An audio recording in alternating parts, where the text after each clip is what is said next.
Police পালানোর ঘটনা।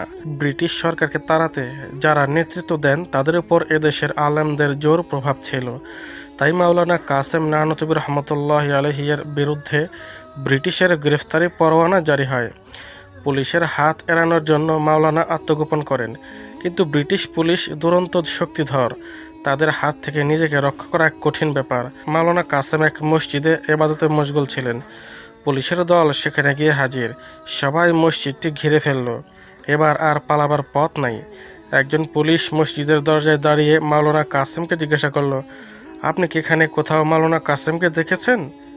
যারা মিথ্যা বলে না তাদের সাহস থাকে অপূর্ব। পুলিশের কণ্ঠ শুনে তিনি নির্ভয়ে পিছনে পুলিশের দিকে ফিরে দাঁড়ালেন। দরজায় পুলিশের কাছে এসে বললেন, হ্যাঁ দেখেছি। মাওলানা নিজে আগে যেখানে দাঁড়িয়েছিলেন সেই জায়গাটি দেখে বললেন, এই তো একটু আগে ওই জায়গায় দাঁড়িয়ে ছিল লোকটি। বলেন কি, আমরা আসতে না আসতে পালিয়েছে? এই বলে পুলিশের দল ছুটল মসজিদ ছেড়ে মাওলানা কাসেমকে খুঁজতে। মাওলানা কাসেম আবার নির্ভয়ে ইবাদতে মশগুল হলেন। 3 দিন আত্মগোপন করে থাকার পর বাহির হয়ে আসলেন। প্রকাশ্যে বিচরণ করতে দেখে তার অনুসারীগণ আরজ করলেন, হুজুর, আপনি প্রকাশ্যে ঘুরে বেড়াচ্ছেন? মাওলানা কাসেম জবাব দিলেন, হ্যাঁ, রাসূলুল্লাহ সাল্লাল্লাহু আলাইহি ওয়াসাল্লাম কাফেরদের থেকে আত্মরক্ষার জন্য 3 দিন সওর পাহাড়ে আত্মগোপন করেছিলেন।